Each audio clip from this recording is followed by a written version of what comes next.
So here on Daf Beis Amid Beis, and we have to finish up the Mishnah a little bit. The Mishnah ends with the halacha of Saras Erva B'Nisuin D'Rabbanan. So he said that an Erva, as a general rule, patters up Hatzara from Chalitza and Yibum. But now we're talking about a case where the Tzara was married to the Achames B'Nisuin D'Rabbanan. For example, a Ktana Shehisi'ua Acheha V'Ima.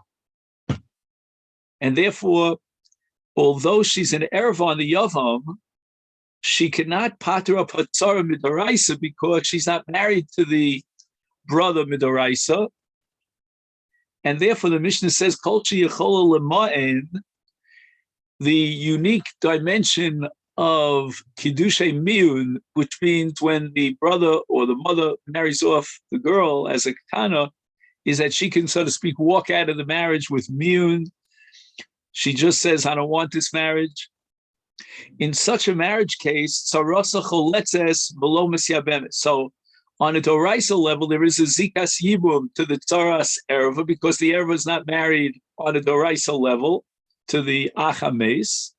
However, the Rabbanon are not going to allow for Yibum because it looks like she's a Tzaras Erva. And now we start the Gemara. Michti. Ulu me'achos isha yalfina.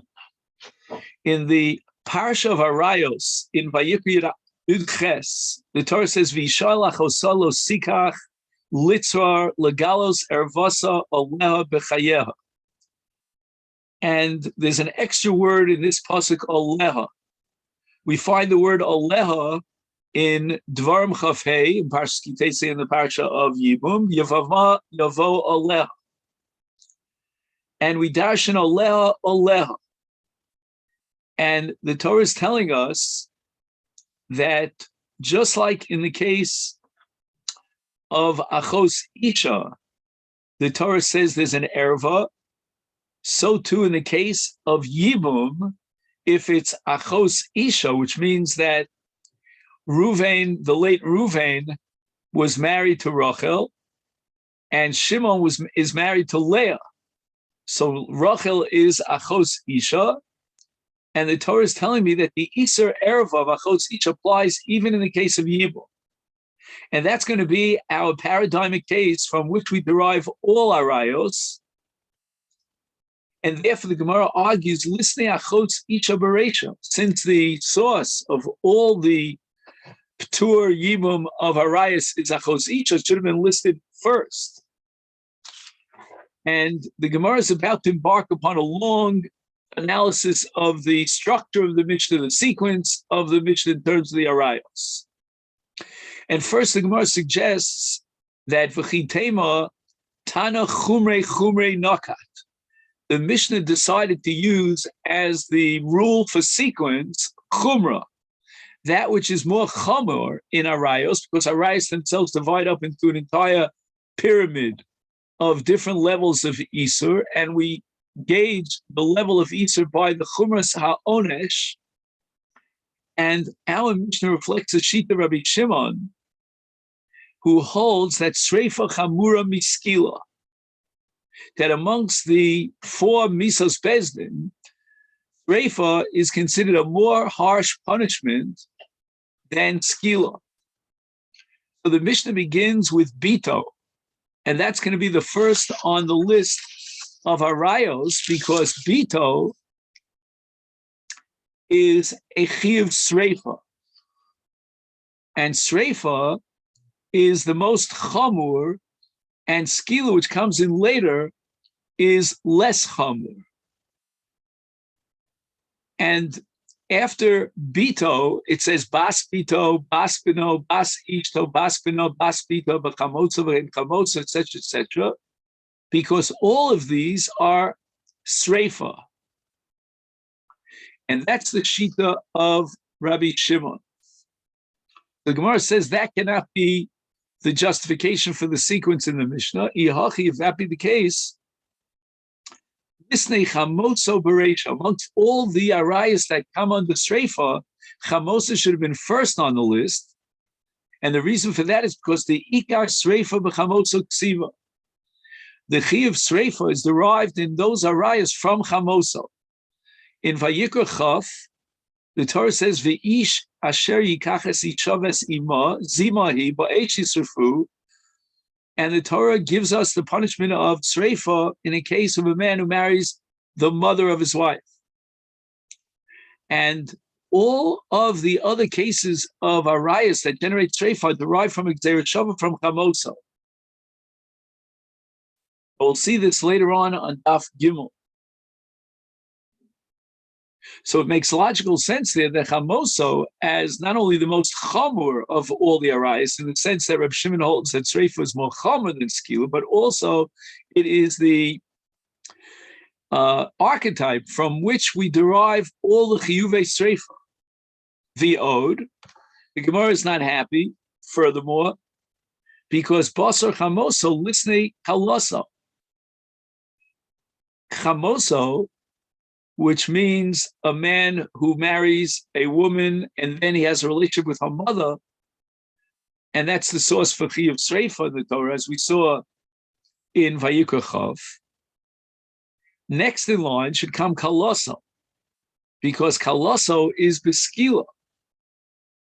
And after Chamoso, which is the most chamur of all arayos, we should get to the next level on the list of hierarchy, and that is Kalasa, which is a Chiyuv Skila.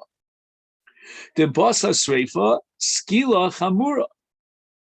The rest of the list of arayos in the Mishnah include Chiyuvei Karet. So we have three levels going from top to bottom. We have the Chiyuvei Sreifa, then we have the Chiyuvei Skila, of which Kala is the paradigm, and then we have the Chiyuvei Kares. So therefore, why does the Mishnah mention Kalaso after Achoso, and Achos Imo, Achos, and Eishes Achiv Me'imo, Achos Ishto, Eishes Achiv, those are all Chiyuvei Kares. Whereas Kalaso, from the perspective of Chumras Ha'onesh, should come before these, because Kalaso generates the Chiyuv Skila. Elos, the Gemara says we have to find a different explanation of the Seder and the Kedima in the Mishnah. And a new explanation as to why Bito is first on the list. Bito Kevon di Asya Midrasha Chavivel. Now the Gemara is introducing another principle, which is a Gemara at the very beginning of Chas, at the beginning of Brachos. That the Mishnah wants to list first that which is Torah Shebal Peh, because that has a special Chavivus.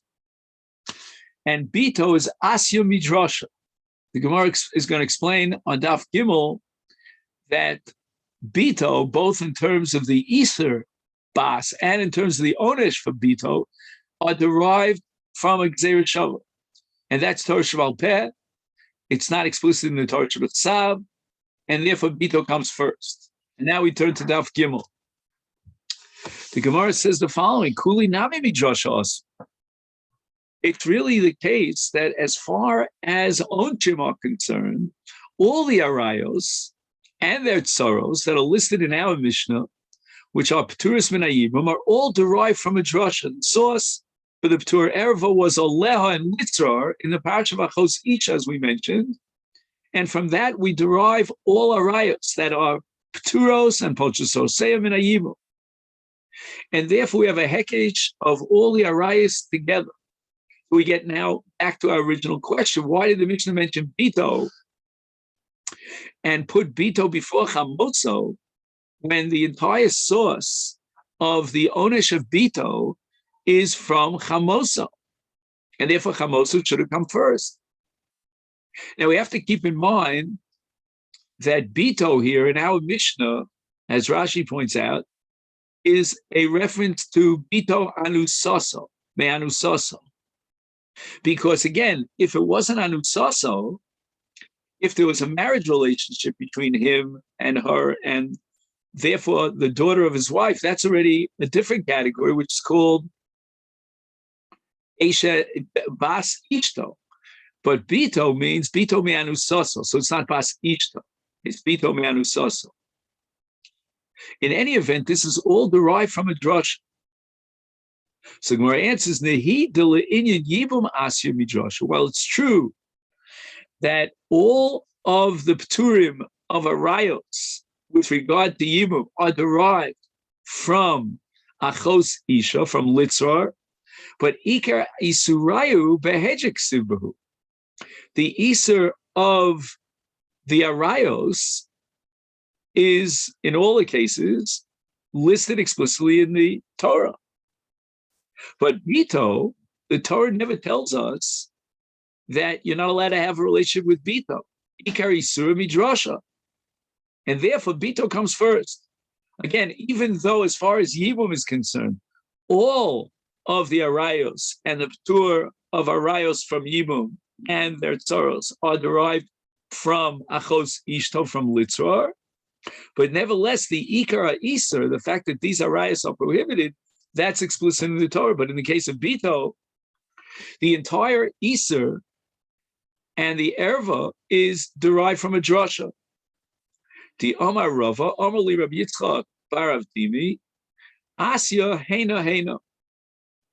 There's a Gzeira Shava Heina Heina that's going to teach us two things. Number one, it's going to teach us Bito Me'anu Soso as an erva. Number two, it's going to teach us that Bito Me'anu Soso is a Chiyuv Misa. What is the Gzeira Shava Heina Heina? In the case of Bas Ishto, and Bas Ishto includes Bas Binah, Bas Bita, which means not only the daughter of his wife, but also the granddaughter of his wife. That's derived in Vayikra Yudches from the pasuk Sha'ara Heina Zima Hi. So it says Heina, Hey Nun He. In the erev of Bas Bincha or Bas Bitcha, it says Ki Ervasa Heina. So we have the case of the daughter and granddaughter of one's wife, and there it says Heina. Then we have the case of the granddaughter of himself, his own granddaughter, which means the daughter of his son or the daughter of his daughter. And there too, the Torah says Heina. And just like in the case of the offspring of his wife, the Torah includes the Bas herself, meaning Bas Ishto. So too in his own offspring, we include Bito. Even though the Torah doesn't mention Bito, it mentions Bas Bino, Bas Bito. Nevertheless, Bito is included by virtue of the Gzeira Shava, Heina Heina, which takes us back to Bas Ishto, and that's the source for Bito. Sreifa, in the case of Bito, and also Bito means Bas Bina, Bas Bita, the daughter of his daughter, the daughter of his son. In all these cases, we derive the Chiyuv Sreifa from the Gzeira Shava of Heina Heina. And the Torah says in Vayikra, Ve'ish asher yikach es isha v'sima, referring to Chamoso, it says Zima he, but Eish yisrufu oso v'eshen, v'losia Zima b'tochachem. And the pasuk starts by saying Zima he, and then it says, but Eish yisrufu oso v'eshen, and Bas Ishto, Asya, Zima, Zima mechamosa. So since in the parsha of Chamoso it says Zima, and in the parsha of Bas Ishto, as we saw earlier, it says Zima, that teaches us that Bas Ishto is also B'Sreifa. In any event, we see clearly that the erva of Bas, in the case of Anusaso, is derived from Heina Heina, and the Sreifa in the case of Bas is derived from Zima Zima. It's all Asya Midrash, and that's why Bito is mentioned first in our Mishnah. So the Gemara asks, Hashta the Amrit Kol milsa diasimi drocha chavivale lisnei lachos isha lebasof. After mentioning the din of all the arayos, we should have achos isha at the end. Why? Because all the dinim of Ptur Erva in Yibum and the Tzar as well are derived from Oleo and Lisar in the Parashat of Achos Isha.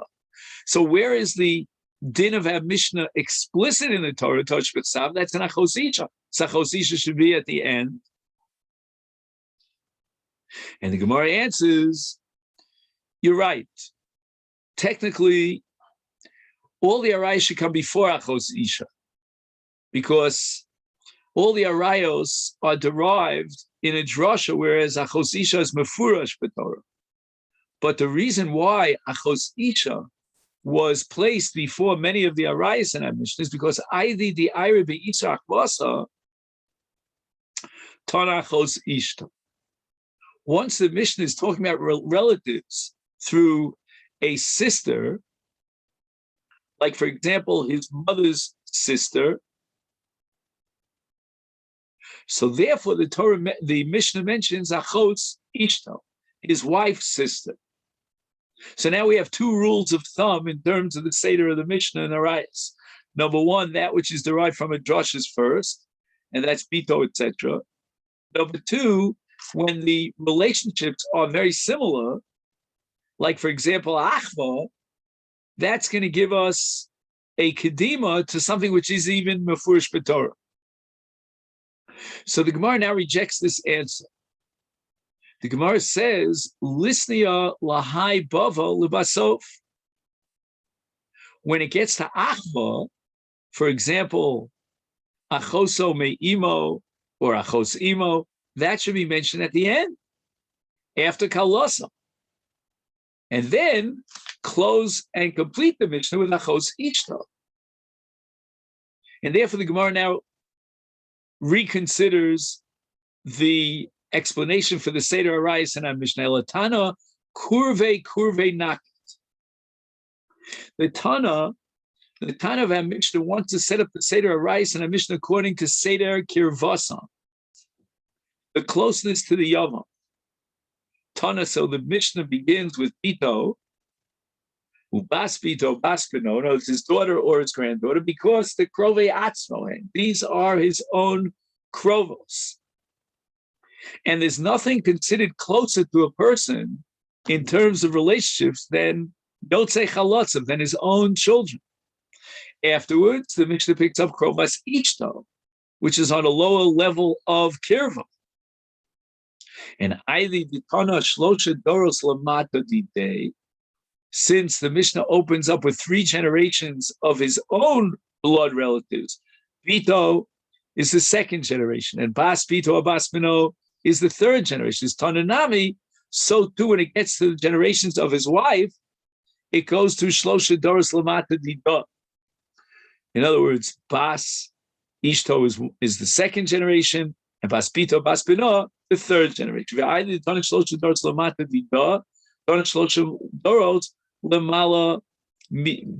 Now we're going upwards, not from the descendants, but rather from the ancestors. And there are 3 Doros Lamala, which means Imo, I should say Aim Ishto, which means Chamoso, and Aim Chamosa, which would be his wife's grandmother, or the Aim Chamiv, his wife's grandmother through his father-in-law. And that's going to be the parallel to the Shlosha Doros Lamata Dida, her 3 generations going down, and now the Mishnah picks up 3 generations going up. What's next?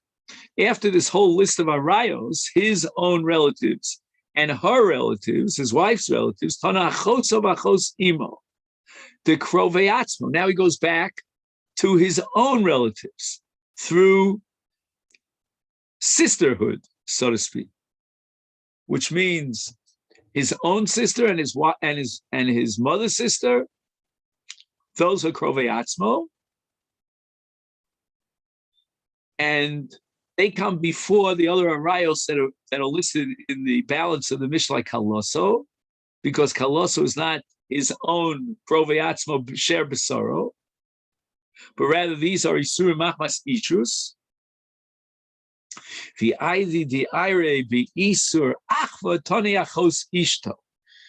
And now he mentions not only his own sister, but also his wife's sister.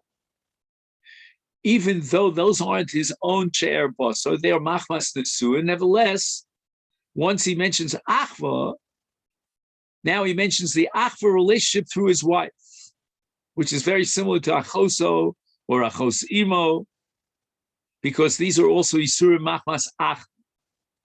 Ubedinu de lekadme lekaloso mekame eshes achiv shel hoybo. Kaloso should have come first before eshes achiv shel hoybo and before eshes achiv me'imo, because the lo mishum kurva huda asire. These three arayos are not because of kurva. There's no relation to the Yavam. They aren't related directly to the Yavam. They're only related through Ishus. The Ishus of his brother or his son. As far as Kirva is concerned, they're all equal. So the Mishnah should have had to say there, Lefi Chumraso at this point. We go back to that element, and he should have had Kalaso, who's Chamur Yosef because of Misa Skila, before Eshes Achiv Me'imo or Eshes Achiv Shalohoya Bolamo. Ela Aidi, the Iri Be'isar Achva, Tana Eshes Achiv Shalohoya Bolamo, because Eshes Achiv is also Mishum Achva, because it's his brother's wife, Hadar Tani Kalasa. And then he mentions Kalasa, which is not an Isa Machmas Ishus of Achva, but rather Ishus of his son. Now the Mishnah gives 15 Nashim that Potros Tzoraseim, Vitzoros Tzoraseim, and Achalitzim and Ayibum. My Iriditoni Potros, Lisne Osros. The Gemara objects to the language of Potros with regard to Tzoras Erva, because it would seem that the language of Potros would not be appropriate. Now, why is that so? In the note here, he quotes the Netziv Mivalosh to explain the underlying logic of the Gemara's Kash. And that is the following: that the language Potros implies Pturos Legamri Min HaYibum, as if these tsaros are completely excluded from Yibum. That's not true. They're excluded from Yibum only to that brother who is an erva to the co-wife of this tsara. But as far as the other brothers are concerned, she falls for Yibum. And we're definitely talking about a case where there are other brothers and not just one Yavam, because of Saras Sarah. Now we go back for a moment to the beginning of Masechet Yevamos, and we talk about Saras Sarah. What is Saras Sarah?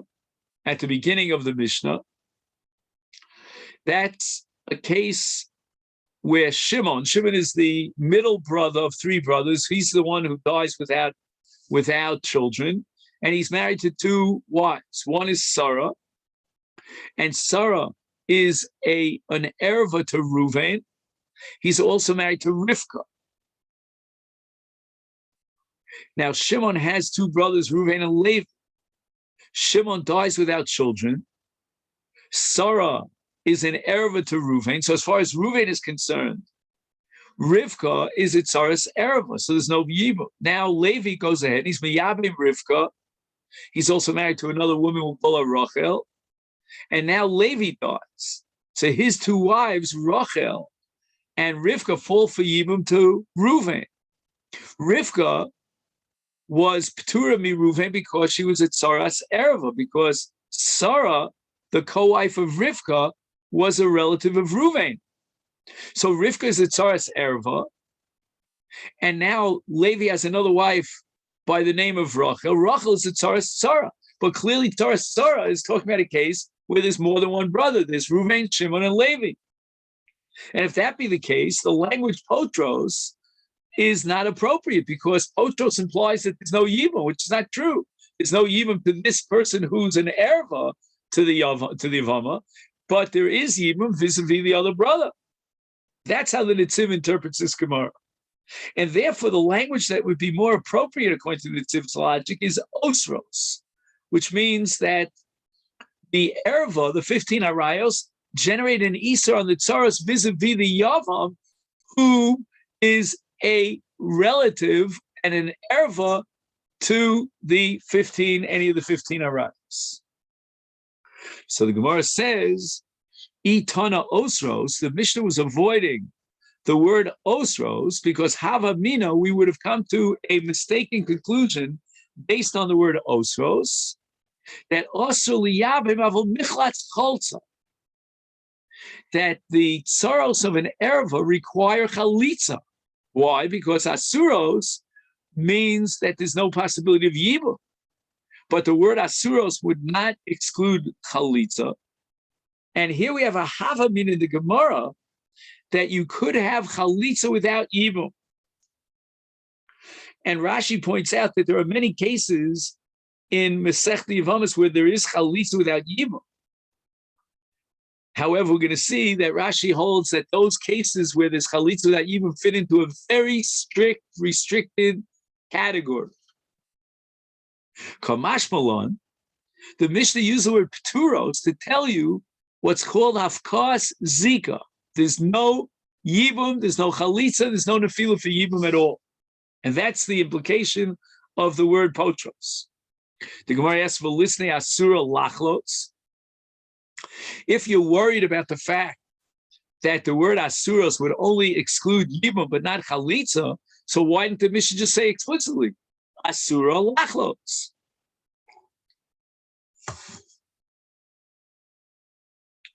And that would certainly exclude any havamina that we would interpret that to tzaros achayavos b'chalitza. The answer is my kavid. The word asuros or asura would not be appropriate for chalitza, because what kind of isur do you violate by doing chalitza? The word asuros is certainly applicable vis-a-vis yibum in the case of an erev or tzaros ever, but not in the case of chalitza. So the Gemara continues to ask, Alom alo, you're telling me that the word asura would not be appropriate for chalitza? Certainly it is appropriate. We have to be worried about the fact that if there is a requirement of chalitza, therefore we derive that there's a zikas yibum, and we might come to the mistaken conclusion that there is a mitzvah of yibum. And we're going to be matir and eishes each, eishes ach, shalom mitzvah and yibum. So therefore, even with regard to chalitza, the language of Isser would be an appropriate language. And again, we're back to our original question. Why doesn't the Mishnah say that arayos osros is sorasei, bein liyibum, bein lechalitza? And the Gemara answers, came on the b'makom mitzvah, huda asiri tzar, shalom b'makom mitzvah, sharia, mishum hachi, tana, potros.